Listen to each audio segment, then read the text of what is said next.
All right, we're back with another Celtics draft scouting video today. We are looking at West Virginia guard Javon Small, projected to be a mid-second round pick in most mock drafts. So if the Celtics do trade back, or if they really like him at early in the second round, Yahoo has him round 2, pick 18 to the Grizzlies in their mock. Let me share my screen so you can take a look.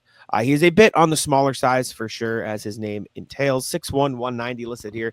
He's 22, averaged 18.6 points, 5.6 assists in college. KOC compares him to Terry Rozier. Strengths are shooting, playmaking, athleticism, and defense. Concerns are shooting off the dribble and his size. In No Ceilings draft guide, they lift the goods, his best skills as dime dropper, handles, and shot creator, comparing him to the likes of Javon Carter, Miles McBride, and Reggie Jackson. So certainly a smaller guard, playmaking, shot creation, shooting pros, frame, and rim pressure are the cons, but definitely an intriguing guard prospect to look at in what is going to be an awkward guard class, it looks like, where most of the guards are probably going to go either early to mid in the first round or in the second round, like Javon Small here. Yeah, Small is an interesting prospect for them. Thinking about like the possibility of Holiday being gone and maybe them wanting to go another direction from Drew Holiday. JD Davison this summer, they could use reinforcement at that position. And Small is a good candidate for that because he's able to shoot the three at a pretty high clip and also plays pretty good defense. So you're getting a prototypical role player probably late in the draft. Like if they do draft Javon Small, it's probably going to be via a trade back. It'd be tough to imagine them taking him with 28 or 32. He's ranked around 50. I think Hoops Hype has him at 48 at the moment. He's not as high up on draft boards as some of the other guys we have looked at, but nonetheless, he could end up being a good pick for the Celtics if they do decide to go that way. Yes, and the Celtics have brought him in for a workout. He's one of the guys who they have had in. They've had Cedric Howard and Janai Broom, some other guys in as well, and Javon Small is on that list. So at the very least, they have kept their tabs on him heading into the draft. We can watch some highlights here and see what he looks like. We've got swish highlights, not no ceiling. So that means I can't sort by offense, defense, playmaking, but we will get a little look at what Javon Small brings to the table. Does a good job of moving without the ball. He wait, what is he doing there? He dunked the ball. I think he thought he missed. Put it back up. Yeah, I don't know. His jump shot form looked pretty good to me when I watched the highlights. I think it looked smooth. I can imagine it translating well to the NBA. He's not going to be asked to handle the ball as much, but in college he was able to run the pick and roll pretty well, threw some pretty good passes, was a good lob passer from what I remember when I was looking at him. So I could just see the Celtics taking a flyer on him because they believe he can take on a small dose of a lot of responsibilities for them. That's what it kind of feels like to me with Small. I haven't looked at him much. This is like the first time I have spent like actually watching. Um, these highlights haven't been good so far. Not as in like what he has been doing isn't good, but like they've been like It's just nothing non-plays. that is like, whoa. Yeah, nothing. Well, not even that. It's just like that's a nothing play. That's not like that's an assist technically, but it's an not extra yeah. pass. Of the 6 possessions we watched, 4 have been in transition. Like that's a fine pass, but I want to see him shoot the ball more. I want to see him defend more. Like, okay, we got a little one-on-one defense here, but it seems this should be him jumping a passing lane and then running in transition. This isn't be showing much. We might have to go to a full game tape early and see what he's got, because this isn't. I mean, at least in my opinion, this isn't telling me much about who he is as a player. We're not seeing a lot of ball handling. We're not seeing a lot of playmaking, and I'm not saying he can't do that. I mean, that was a little bit of There's a little jump block, right into a transition play. I mean, he's fine. He's a late guard, second round guard for a reason. Good dump off, I suppose. I'm starting to see a little bit more action here. They're trying. They're trying to give us something. This is fine. Jump shot looks all right. It's a little funky, but it's a little wide. I don't know how else to describe it. It's like it's large. Like it's not like a compact, smooth jump shot. It is like it stretches out very far and it goes way above his head. So maybe that's a concern, but I mean, he's making them, and so if you can make them, you can make them, and the form doesn't matter. But these highlights are improving as we go. Yeah, and he's got some athleticism to him as well, so that'll help make up for his 6'3" frame. The wingspan isn't anything crazy either at just under 6'5", but he's not afraid to go into the paint against bigger defenders. He's somebody who I think could be a good catch and shoot guy for the Celtics. He just looks comfortable doing so. I'm almost positive his metrics would tell you that he was a great catch and shoot guy. I'll double check because I think I would have included it when I wrote about him. Yeah. Javon Small at the combine, for context, measured in at 6'1" flat without shoes, 6'4.75" wingspan, and 190 pounds. So very, very skinny small guard, which is fine. I mean, you see guys like Derek White and other guys make it work. Peyton Pritchard, obviously, but he's a little bulkier. You see the jump shot a little bit with Small. I'll have a full game here if we would like to watch it. To at least watch bits and pieces. He only shot like 35% from three, but his free throw percentage is almost 90% at 88. So Okay. if you're one of the people that really buys into free throw shooting being a good sign of what's to come in terms of shooting development, then you should feel pretty good about what he's going to be able to turn into or maybe develop into as an NBA pro. But the 40-inch vertical is crazy. Yeah, you can get up. This is a Big 12 game. So if the Big 12 strikes our channel, then you won't see this, but hopefully you'll see this. Was that Javon Small turnover? Sketchy pass, I guess. He tried. I mean, maybe throw that up to the big man. Maybe you don't. I think the full games are important to watch a little bit. Guarding the guy in the corner, comes up, guard the ball handler, point of attack defense, passes it off. Number 7. Other tidbits. 62% in the restricted area. Pretty decent for 6'3". 6'1". Oh, 6'1". I apologize. 6'1", no shoes, yeah. Measured in the combine, shorter than listed height. For the added context. See him here running the offense, top of the key. I mean, he's getting pressured a lot. It looks like he had to do a lot for West Virginia. I can only assume. I mean, he was a 18, 19 point per game scorer. That's doing a lot in college. Scorer. Yeah. Yeah. Let's see. Pretty aware off the ball. Good denial. Good hustle. Got a little behind the play there. Decent recovery, though. I mean, he looks like he moves his feet well. Obviously, like, he's a freak athlete, but there are going to be size problems when you're that, height, naturally speaking. And also, he's not, like, jacked, right? Like, he's somebody you can imagine a small forward getting switched on to them and just being like, okay, bully ball time. I mean, Derek White gets bullied by bigger forwards every once in a while, so that's just like the nature of being skinny. That's what I'm saying. Like, if he can get bullied, this guy will probably fall victim to the same fate. Like, that's just the nature of being a skinnier guard in the NBA. Like, that's just going to happen. You see him here. Not too much. He's going to bring the ball up on most of these possessions, so we'll get a little bit of a look. But, I mean, you can tell they're putting a lot of pressure. They send this guy, to deny the drive, and then he gets back out. I don't know if Baylor's in his zone. Up very far. I think Baylor's in a zone. Baylor might be in a zone here. They're in some funky coverage because the center's not leaving the paint, from what I saw. And he spends most of his time guarding the corner. For everything I've read and everything we've looked at briefly, like, he's a pretty good defender. He's obviously a good athlete, so that will help. I don't know if they're going to find him running the floor. They tried to. Good first step. Good driving kick. Good find on the opposite corner. Good sign. Good hands. Active hands. He's a very aware defender. That was an awful pass by his teammate. And he's yelling at his teammate for not running. What are you, bro? He threw it 5 feet in front of him.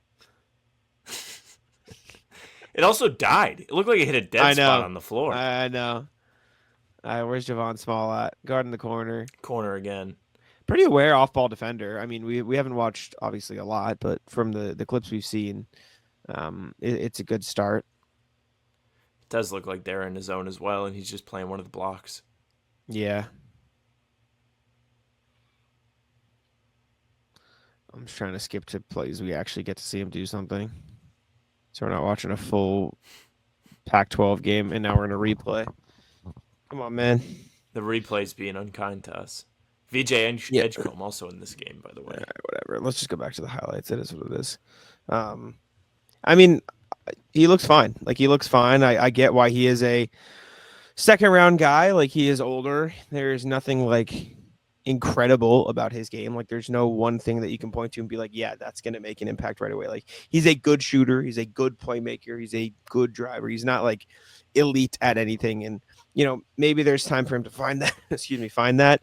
I mean, maybe a little luck involved there. He looks like a pretty active defender, if anything. So if you want to point to a skill that's like, okay, I can buy it there.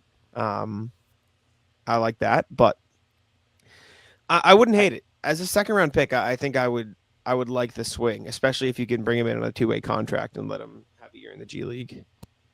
He does feel like he would be a tremendous successor to JD Davison. Almost identical, little guy, not really muscular, pretty good with the ball in his hands, good decision maker.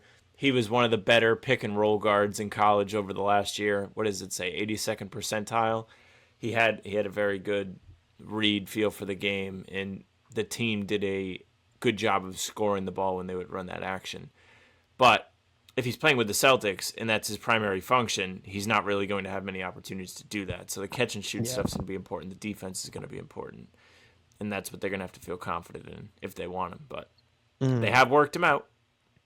He looks active. I like the shot. The shot looks good. I mean, I don't know if I'm buying in, but I could see Javon Small in like 3-4 years from now being like, oh, wow, he's just a really good NBA, role player. But everyone was scared to take him because he was old going into the draft. Like, I could see him being that type of guy, like being a Jose Alvarado, but a little bit more athletic type, or somebody like that who's just going to give you a little bit of a spark off the bench, solid defender, be a pest. I can see the build for it. And if the Celtics want to take the chance and they see the vision, I wouldn't hate it at all. I think it's a fine position of need. I think the tools are there. I think when you have guys who can do a little bit of everything, like Javon Small can shoot, he can play make, he can drive, he can defend. Like sometimes it's just as easy as that, right? Like sometimes it's silly to overthink it because of age or other things. Like, I mean, Baylor Shireman dropped to wherever he did in the draft. Dalton Connect dropped to 22 because people were afraid to take him early. Peyton Pritchard was a late pick because he was a 4-year college player. Like sometimes people overthink with these older guys because they're older guys. And Javon Small could very well be one of those, but we can watch the Sleepers media video as well and see what they think to see if we're way off base here. So he's 52 on their big board, which I mean, it makes sense, but strengths: ball handling, playmaking, 3-level scorer, twitchy athlete, offensive IQ. Pretty good. That's pretty damn good.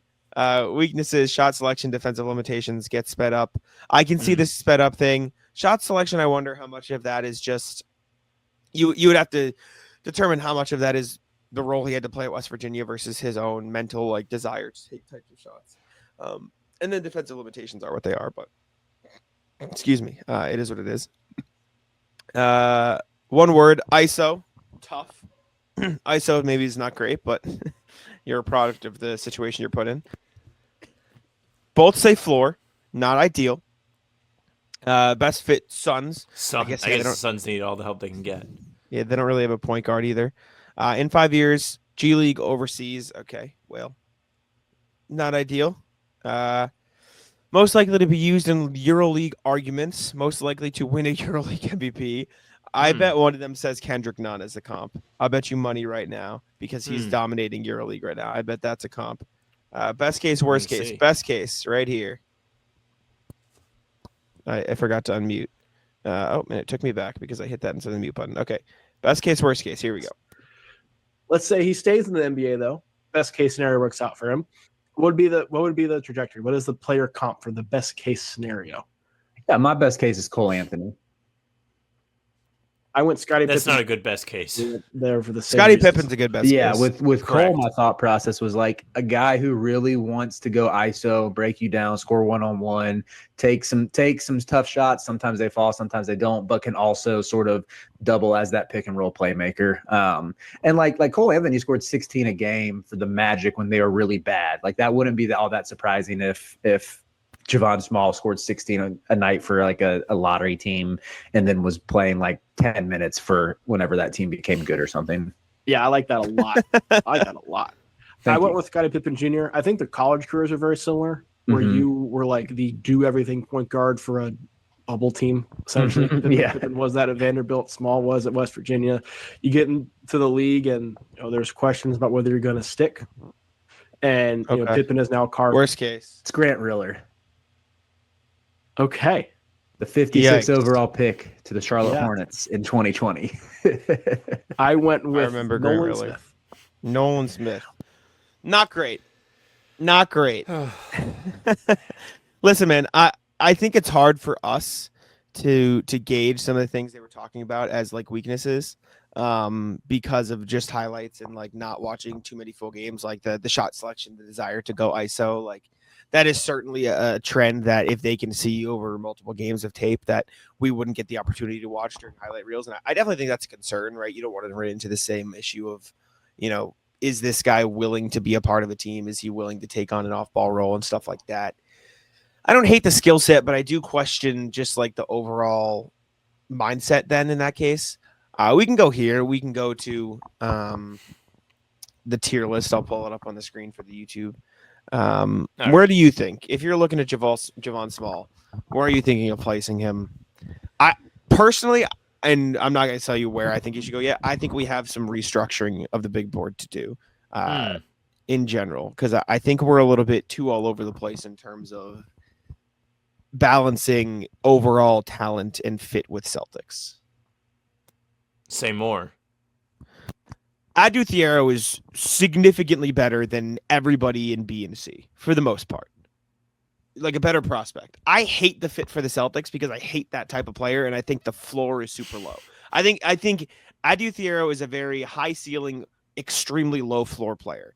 Guys like Walter Clayton and Ryan Kalkbrenner are pretty lowish ceilings, but they have a pretty high floor. And so I think that for the Celtics makes a little bit more sense as role players. For Javon Small, I don't feel right putting him above Adu Thiero, but I think I would probably take him over a Janai Broom, if that makes sense. Do you know what I'm saying? Like, I think restructuring the balance of good prospect to like, I think we need to set clear definitions of what this tier list should be. Like maybe we make it, if they are on the board for the Celtics, this is where, like, if all of these players were on the board, this is the order. Yeah, that's fine. And I think I would kind of line it up in a similar fashion to what it is, if not identical. Really? So you would take Kobe Bryant, Conan Niederhauser, and Janai Broom over Adu Thiero? For the Celtics? Yeah, probably. Maybe not Niederhauser. Janai Broom? Maybe Broom and Niederhauser move down to D. Thiero goes up to C, and Small is Maybe here with them. Yeah. I don't know about Kobe Bryant, man. The defensive limitations scare me. But then again, he does have a very clearly defined NBA skill. He's like an elite NBA skill too. He is. I don't hate this. Okay, I like this better. I think this is actually, better. if you put him and Adu Thiero together, you make a incredible NBA player. Yeah, the C tier. Yeah, I would also almost do this. You think so? Maybe. I think Drake Powell's really good. I think he's a 3-point shots. Like I think he's a better prospect than these three. Like I think if these four players, Powell, Clayton, Reynaud, and Kalkbrenner, were on the board for the Celtics, and they didn't take Drake Powell, everyone would be like, "What?" And if they did, they'd be like, "Oh my God, what a steal! How did he fall there?" Like, if that makes sense. Because I think he's just like a tier above in terms of overall prospect. Because like the length, the defense, the potential 3-point shot, the shot creation a little bit, like you can sort of see the vision there a little bit more. And I know it's less, maybe not incredibly ideal with Baylor, Shireman, and Walsh and all the guard wing play they have already, but at a certain point like that late in the draft, you just have to take the talent almost. Yeah, there's definitely upside. I think this looks fine. Okay. I still, Rasheer Fleming is still one. I mean, personally, I would put Danny Wolfess, but I'm biased and I can understand where I'm wrong. I mean, I just think Fleming is so clear cut the best of the bunch. Fleming's really good. I think Wolf is also good. Like I think all of those guys are good. Yes. But Fleming is by far my favorite. Yes, I agree.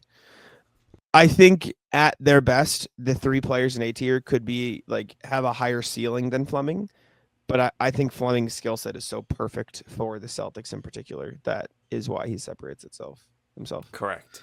And then I think Small, Niederhauser, and Broom make sense in D tier. Yeah, I think this looks pretty good. I'm happy with this. I just, as much as I don't like Thiero as like for the Celtics and in general, like it's hard to deny the defensive gifts in terms of where he belongs in the draft. And I felt like continuing to put certain like better fits specifically for Boston over him was a bit unfair. Okay.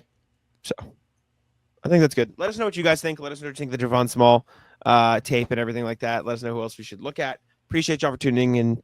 Make sure to leave a like, subscribe, and all that. Sam, take it out.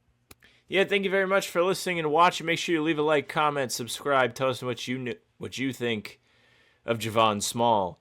We will be here every single day with new content. Full pods drop Tuesday, Thursday, Sunday. Game recaps are up the morning after each game. And other videos are on the channel in between to keep you up to date with all things Celtics. We will be doing more and more of these draft videos as we approach. It's only a week away as you're listening to us now. So get ready. We got you covered. You can find us on Spotify and Apple too. All pods and recaps are up there. So if you just want those good, follow. They will go right to your feed. Leave a 5-star review. We'd appreciate that very, very much. You can email us, hbtcpod@gmail.com. We are reading them every single recording of the pod, so get them in. We've been looking at a lot of mock trades, a lot of prospect suggestions, so let us know what you're thinking. The socials are at How About Them C's for Twitter, Instagram, and TikTok. Facebook is the name of the podcast. All streams are there. They're on YouTube. They're on Twitter. Jack's Twitter's at JackSmonNBA. Mine's at Sam LaFrance NBA. That's it for us. Bye. Tic-tac-toe.